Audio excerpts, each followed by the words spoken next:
Before we get into details, I would like to underline that the French native speakers, are intrigued by today's global success of the English language, which is spoken throughout the planet on every continent. Probably they are a bit jealous as well, and they are intrigued because French people are used to classify things, and they classify languages in different groups and families. And so you have the group of Latin languages, Celtic languages, Slavic languages, Germanic languages, Scandinavian languages, and they don't really understand where to which family the English language belongs to. French people know the official story, which is the English language is a Germanic language with a strong Latin component. The problem, you see, is that those of us who know a bit about European history, they know that this is quite an improbable combination, a Germanic language being influenced to such a degree by Latin. So, and if we look carefully, and those who can speak German, what they see immediately is that there is absolutely no trace of German grammar rules, usually fairly complex in English. On the opposite, one of the characteristics of the English language is it's a very simple grammar. And if you try to find some German vocabulary to English, it's difficult. I had to involve two of my German friends to gather a list of less than 100 words common to English and German, so it's not much. Same comment as far as Latin, actually, no trace into the English language of Latin grammar rules. And as far as the Latin vocabulary is concerned, it's very rare. I mean, the honest linguists would agree that 5% of the English vocabulary is Latin. So we are speaking here 5%. So if it's not Latin, it's something else. And so we are going to see what really happened, if you want. Oh, and just before we start, we are going to speak a lot about etymology, history of words, and my family name means in Celt Anthony the Nut, so I am sure you would appreciate that. So yes, the English language has been entirely German, both in terms of grammar and vocabulary. We call it actually Old English, and it started in the 5th century after Christ, at the dissolution of the Roman Empire, when England was invaded by the barbarians, coming, as you can see on this map from northern Germany, especially the Angles and the Saxons. And those people, were speaking German dialect. They wouldn't write it, by the way. They didn't have a sophisticated alphabet, let's say, but they would speak it. And when they arrived and conquered England, they pushed the Celtic people, the Britons, up north in Scotland, up west in Ireland, up southwest in Wales, up southwest in Cornwall, and south in Britain, France. And so yes, all the German became the official language of England, the land of the Angles. And as a legacy of that, we can say that half of the English vocabulary is German, or to be more precise, Old German. And that's why it's very hard to find common words between English today and modern German, because when you speak German in English, you actually speak Old German, an Old German that has completely disappeared on the continent. And so I mentioned a list of less than 100. Here you have a dozen of them. Those are again, examples of very limited numbers of words common to English and modern German. When you ask actually a German person, do you recognize a lot of German vocabulary into English? They say, oh yes, and they mention French words actually. So actually thousands of French words have incorporated the German language and are common to German and English. So a German person and an English person, having never learned French, they can speak together in French. Just to illustrate that, if you build sentences in English by using only Old English words, so Germanic words, and you translate them into modern German, what you see immediately is that those two languages are completely different, both in terms of grammar, of structuring the sentence, and in terms of vocabulary. Now, as far as Latin is concerned, Latin is a pure propaganda. Again, we said that only 5% of English comes from Latin. This is a list of the very first Latin words that were incorporated into English, and as they are dated, and as you can see, they have absolutely nothing, they don't relate at all to the Roman Empire, and they were incorporated at the end of the 14th century, beginning of the 15th century. At the time, it's very interesting, at the time where England is starting to realize that England ultimately will lose the 100 years war, and the linguists start to realize that French becomes more or less to be the language of the enemy, and so they have to look to another source of new words, and then they are going to start to look at Latin, and that's in this context that these these first Latin words were incorporated into the English language. This trend continued during the Renaissance, and so again, in the end, we can say that 5% of English is Latin. Most of Latin words in English were brought in via the French language, so that's why we have them in common. And if you check a detailed etymology dictionary and you check, for instance, maximum, the dictionary would again say French word incorporated in blah blah blah, and yeah, it's coming from Latin, but it's a French word if you want. I'm passing that just to illustrate that there are more similarities between French and English than between French and the other Latin languages. In my book, I complete that with Italian and Portuguese. So it's very straightforward, and clearly, over all the European languages that have been influenced by French, the English language is the one that has been the most influenced by French. So now, how many words? We have 25, as Charlie said, 25,000 French words that have been incorporated into the English language over time. 25,000 French words. Now the question is, how many words do we have in English? And it's a tricky question, because if you check on internet, you will find numbers from 200,000 to 1 million. So it's a large scale.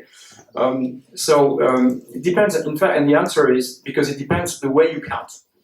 For instance, do you include or exclude all the scientific vocabulary, which is, by the way, Latin? If you exclude it because no one understands what it means, typically, everything that relates to botany, to medical, to chemicals, substances, of course, that is not really interesting. And so if you exclude them, you exclude 700,000 words. Now, do you count one or two words when the same word is used as a noun and as a verb? Some of these examples. Again, depending on the answer you give it, you multiply potentially the number of words by 2. Similarly, would you count one or two words if you for the singular and the plural? And also, when you conjugate a verb, do you count several words? So again, depending on the way you count, you end up with very different outcome. So the first English dictionary that was published in the mid of 18th century had 48,000 words. And if you check here in the library, the thicker English dictionary, you would find in there 70,000 words, 100,000 words maximum. So, in fact, we can say that in English, you find 200,000 words. And when we say that, we are very conservative. So 200,000 words in the English language. And so I mentioned 25,000. So 25,000 is not half of English.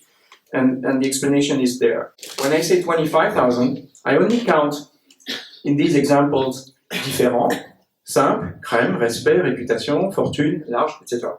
However, the English have invented some derivatives words, if you want, based on French words. So larger, largest.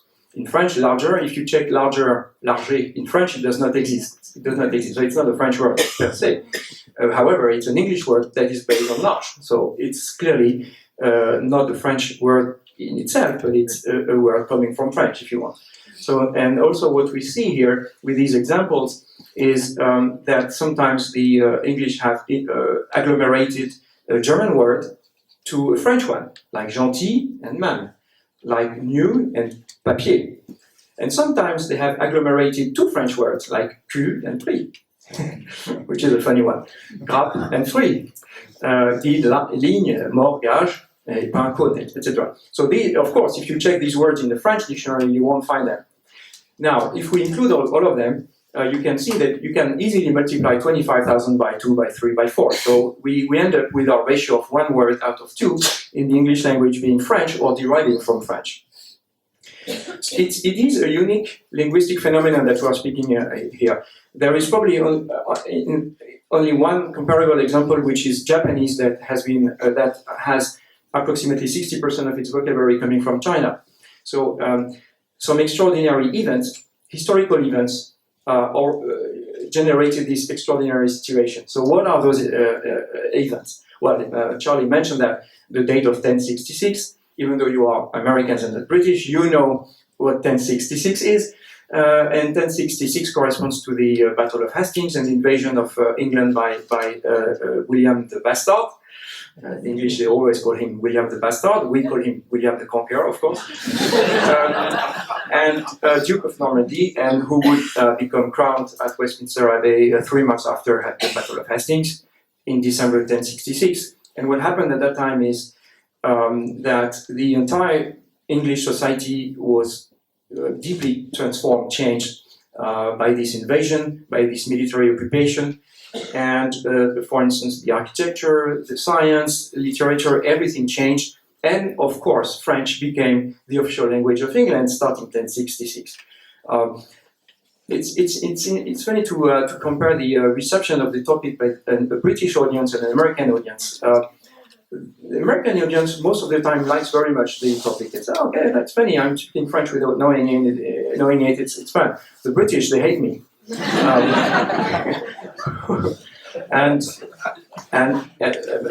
because now they are in sort of denial. They don't really want to face the reality, but that's the reality. So French became, and what they say to me is that, oh, Anthony, no, you're wrong. It's not French, it's Latin. So we spoke about that. And then they said, oh, okay, no, it's not French, it's Norman. As if William the Conqueror would speak Scandinavian or something like that, because he was a descendant of Viking. Of course, that was absolutely not the case.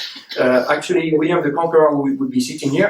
He would not understand me speaking English. He would understand me speaking French. In 1066, North Loire River, French language existed in more or less its current format, if you want.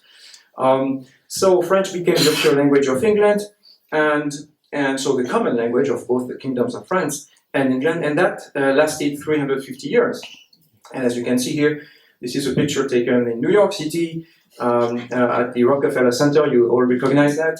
But these are the arms of the United Kingdom, and as you can see, it's not German or Latin, it's French. Dieu est mon droit. And starting 1340, under the rule of Edward III, the arms of England at that time, as you can see, became the incorporation of the French arms to the English arms when Edward III, who was the last direct descendant of Hugues Capet, launched the 100 Years' War that we just mentioned. And on the bottom of the picture, you can see here Kenneth Branagh playing Henry V. All these kings, Richard Lionheart, etc., they didn't speak a word of French. You have to imagine the royal council, the aristocracy, every written document at that time, public or private, is in French.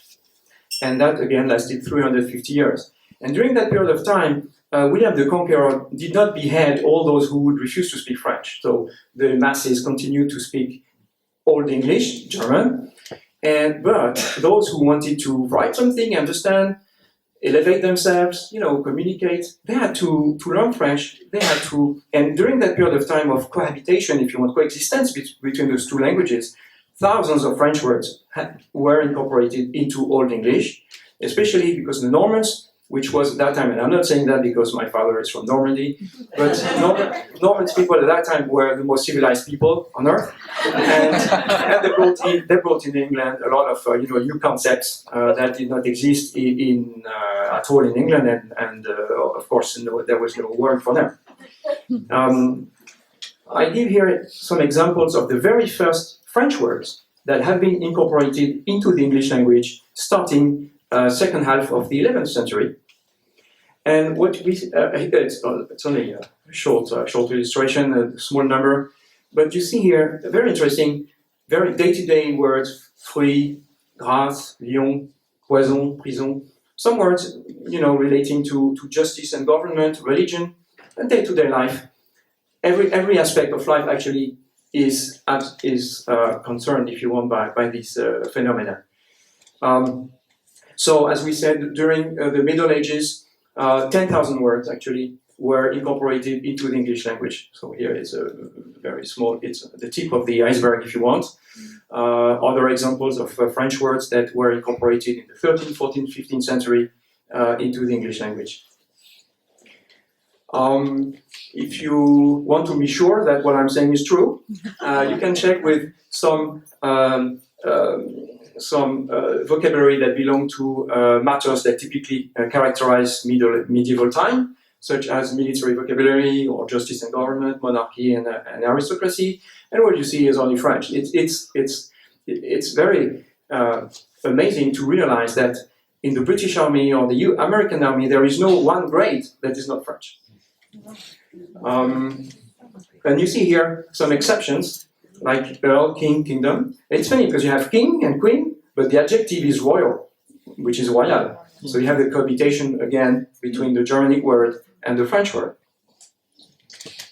What happened also at the end of the Middle Ages and the Renaissance is not only the linguists started to incorporate Latin words for the first time, but they also Latinized French words that have already been incorporated. So that's very funny again, if you check on a good etymology dictionary, they would say, for instance, the word judge was spelled J-U-G-E initially, like in French, and then a D was added. Why did they do that? Because adding a D would look more Latin, like judiciaire, or, So that's in this context that they added a D to amiral, to avance, to aventure, to juge, to avocat. They added a H to auteur and to trône. They added a B to dette et doute. They added L to assaut, défaut et faux, etc., etc. They also changed the last E. In French, it's salive, which was incorporated in English initially like that, and then which was transformed after that into saliva, the A replacing the final E. And every word you have in mind that finishes by the A in English, it's actually a French word that was like antenna or anything. Is actually a French word finishing by E that was Latinized at this time. Similarly, half of French words belonging to the first group, so words finishing by ER, have been incorporated into English. And starting end of Middle Ages and Renaissance, the linguists transformed the ending into ATE, to Latinize the way the words would look like, So, for instance, and it's very obvious here, for instance, you take terminate and determine. Determine and terminate is the same word, actually. It's the same verb, actually. And you don't say to determinate, you say to determine. But then you say terminate. So again, this addition of ate at the end of the word is a Latinization that took place at the end of the Middle Ages. Again, in a context where the English understood that they will never be successful in their efforts to reunite the kingdoms of France and England. What is even more surprising is that more words continue to incorporate the English language during the Renaissance. Actually, 12,000 words have been incorporated into the English language during the Renaissance.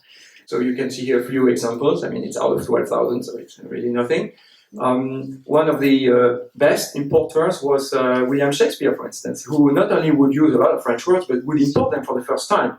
And when you check an etymology dictionary, there is a date. And it's not the date the first time the word was spoken, because no one knows that. It's the date where we have a proof of its existence in writing. And so typically you will find in the Shakespeare's work a lot of French words appearing into the English language for the first time.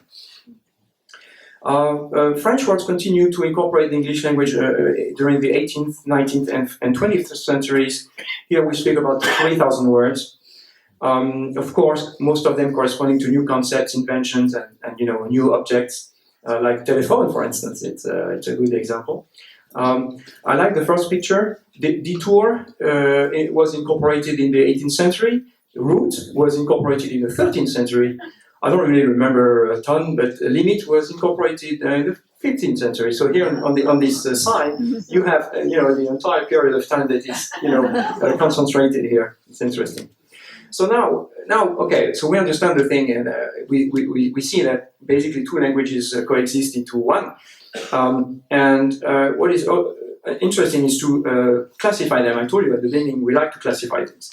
So what I'm going to do is classify these 25,000 words into 4 different groups, and I will show them in their, starting from the smallest one to finishing with the largest one. The first group that I would have to mention is the group of words used in English en français dans le texte. It means what? It means that when English native speakers use them or write them, they know it's French. And here we have 300 words. 300 out of 25, so it's nothing. And it's funny because usually when I speak about this topic of French words being incorporated into English, everyone says, oh, of course, cliché, rendezvous, carte blanche. Okay, it's 300 words. These words, written the French way and normally pronounced the same way, sometimes it's pretty funny to hear that. These French words belonging to this first group were incorporated fairly recently, 18th century. It started in the 18th century. It was sort of trendy to do that in the 19th century, and now it's still in. You can still see them from time to time, but of course, from an intellectual point of view, it's not very interesting. What is more interesting is switching to the second group. Here we speak about approximately 3,000 words.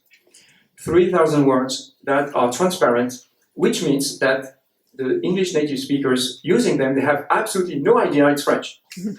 Same spelling, same meaning. Same spelling, same meaning in both languages. 3,000. You can more or less say everything you want in English and French. As you can see, you have adjectives, concepts, objects, everything. Everything is covered by this. I actually have in the book the list of 3,000. Here is, of course, a very short extract.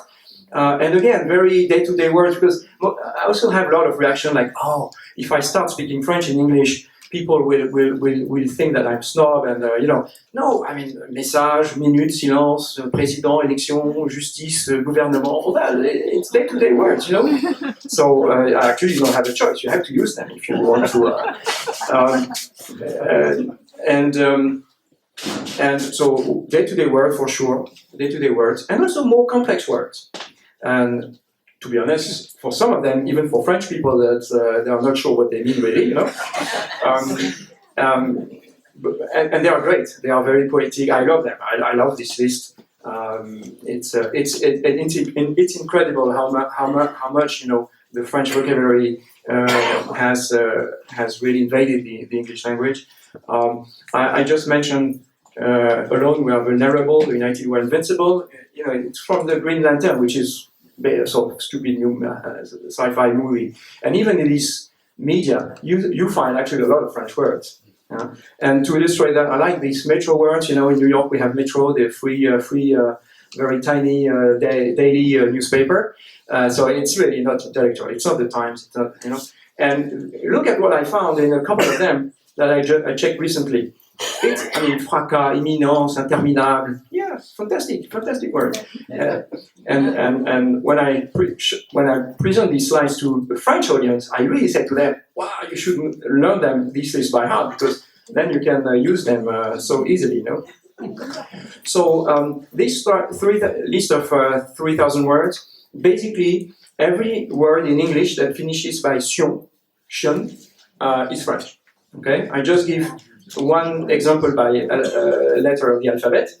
But if you just check adoration, you can say adoration, fine, which is adoration.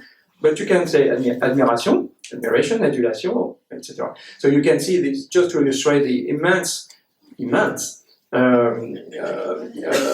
number of French words here. Every word in English finishing by able or able is French. similar, you know. So it's easy. Every word in English finishing by ant, like intelligence or ent, E-N-T, intelligent is French as well. Every word finishing by ant, but this time A-N-T, and ant is French, like ignorant, ignorance, or tolérant, tolérant. Every word in English finishing by ment, M-E-N-T, is French. Every word finishing by H is French. Some of them are pronounced the French way, like massage, but village, you should say village. I don't know why you say village. You know?